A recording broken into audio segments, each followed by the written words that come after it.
বসিয়ে তেল দিয়ে দিয়েছি। ঠাকুমার রান্নাঘরে রান্না হবে আজকে।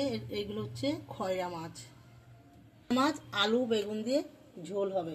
আর এখানে কাঁচা লঙ্কা দিয়েছি, বেশি মশলা দেবো না, শুধু জিরে বাটা দিয়ে ঝোলটা করব আমি। কড়াইয়ে তেলটা গরম হয়ে গেছে, আমি মাছটা ছেড়ে দিচ্ছি। কিছু মনে বাড়তি কাজ আছে, এগুলো হয়ে গেছে, সব মাছ ভাজাগুলো হয়ে গেছে। মাছ হয়ে গেলে তুলে নিচ্ছি। বন্ধুরা, আমি বাড়তি কথা যেটা বললাম সেটা হলো আমাদের একটার মধ্যে চন্দ্রমল্লিকা গাছ দিতে হবে। তো আমি তাড়াতাড়ি রান্নাটা খুবই তাড়াতাড়ি করছি সংক্ষেপে। তো রান্না করে আমাদের এখন 7,000-8,000 গাছ চন্দ্রমল্লিকা গাছ গুনতে হবে, সেই জন্য খুব তাড়াতাড়ি করছি। আচ্ছা, আমার ফোড়নটা পুড়ে গেছে। এবার আমি জিরে আর তেজপাতা, একটা শুকনো লঙ্কা ফোড়ন দিয়েছি, তো পুড়ে গেছে। আমি আলু বেগুনটা দিয়ে দিচ্ছি। তো আমি তার সঙ্গে একটা টমেটো আছে একসঙ্গে দিয়ে দিলাম। জিরা কাঁচা লঙ্কাগুলো আমি দিয়ে দিচ্ছি।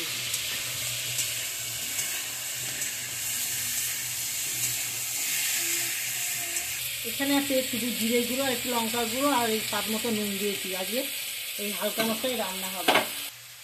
দিয়ে দিচ্ছি, জল দেবো, জল দিয়ে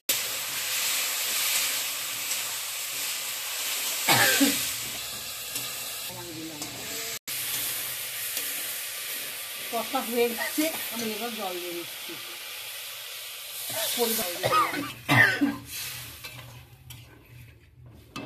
এবার 5-7 মিনিটের জন্য চাপা দিয়ে দিচ্ছি। এই দেখুন, এদিক আমাদের একটার মধ্যে গাছ দিতে হবে। আপনারা যদি গাছের সম্বন্ধে দেখতে চান তাহলে দেখবেন এসবি ব্লগকে, আমাদের গাছের সম্বন্ধে সবকিছু ছাড়া আছে। কাটতে হবে, এখনো চাপা দিচ্ছি। ঝোলটা আমার হয়ে গেছে, এবার মাছগুলো আমি দিয়ে দিচ্ছি। 2-3 মিনিট চাপা দিয়ে রাখবো, তারপরে আমি নামিয়ে দেবো। ঢাকনাটা খুলে দিচ্ছি।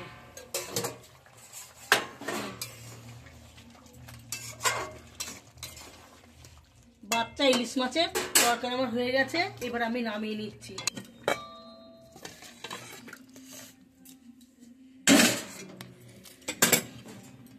দেখুন বন্ধুরা, তরকারিতে খুবই সেন্ট বেরিয়েছে, মনে হচ্ছে খুব সুন্দরই হবে। তো আজকে আমার বাচ্চা ইলিশ মাছের তরকারি আমার হয়ে গেছে আলু বেগুন দিয়ে। তা আমার এই তরকারি দেখে যদি আপনাদের ভালো লাগবে তাহলে আপনারা সবাই আমাকে একটা সাবস্ক্রাইব আর লাইক করবেন এবং সবাই আমার সাথে থাকবেন। ঠাকুমার রান্নাঘরে আগামীকাল আবার দেখা হবে। বাই।